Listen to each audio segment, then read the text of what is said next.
here is the rootinest, tootinest dice rolling game this here side of the Mississippi. It's a good old game called Dice Town. The goal of which is to win enough victory points to be the baddest hombre to ever walk the streets of this little old town. Yeehaw. And you can do that a whole mess of different ways. Let me break it all down for you real easy like. So, you start off with this here bullet head, or cup. And there are 5 dice that you take, and $8 that you start with. On the board, you've got various establishments and fine folks looking to provide you with services or sell you land, or hell, even make you sheriff. To do all this, you take your 5 dice and you dump them in your bullet head, or cup, and you shake them up real good. Once they're good and shook, you slam them down on the table, take a peek at what you've got, making sure you don't let none of them dang varmints that are playing with you see what you're playing with.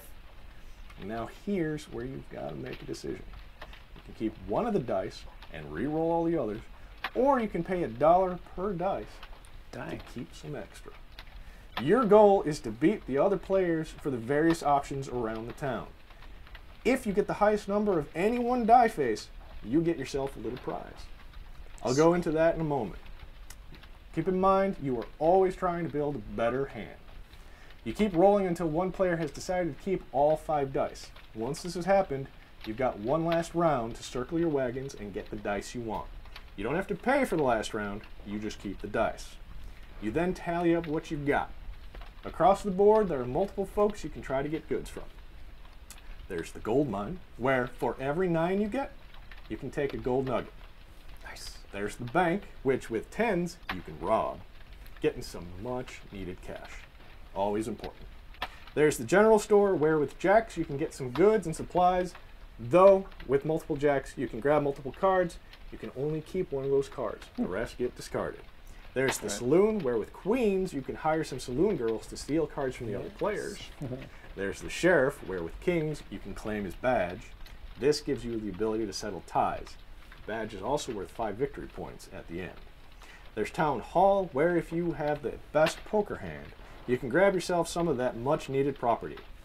If you win this, every ace in your hand nets you an additional property claim, up to 3 total claims. Sweet. And lastly, if you were snake bit enough not to win anything, you can head on over to Doc Badluck.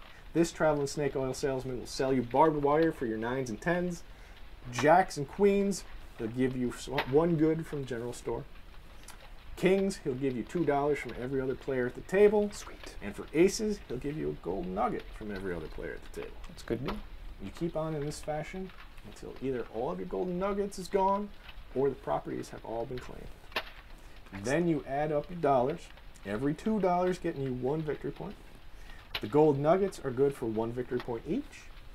You check your cards, your general store cards sometimes giving you random bonuses, and then your property cards all have varied values of victory points.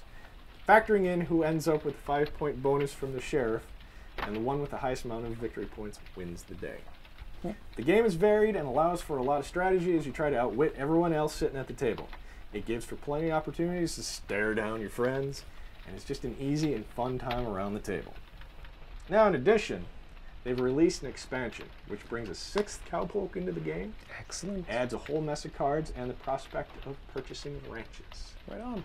You can hire outlaws to help you control your dice, and as sheriff you can hunt down those same outlaws to collect a reward. The expansion also includes a deck of river cards and the option to use the Indian dice, which allows you to call in the Indians to help you and your dice rolls. With the expansion, the top 2 best hands for each location get to pick something, as each location now has 2 payouts. The gold mine now allows for players to go to the river, where they grab a card which may or may not give them something useful. The bank now allows the player to rob the stagecoach that replenishes it for each 10 in their hand. They get $1.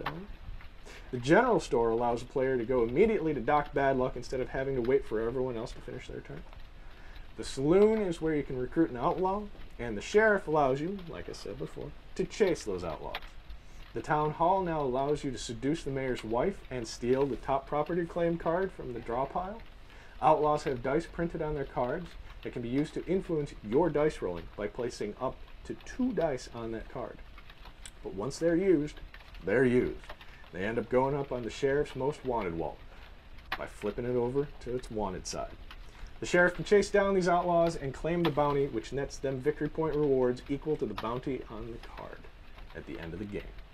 All in all, it's an excellent addition that adds a lot of replay value to an already excellent game. That's Dice Town. Take a moment, check it out.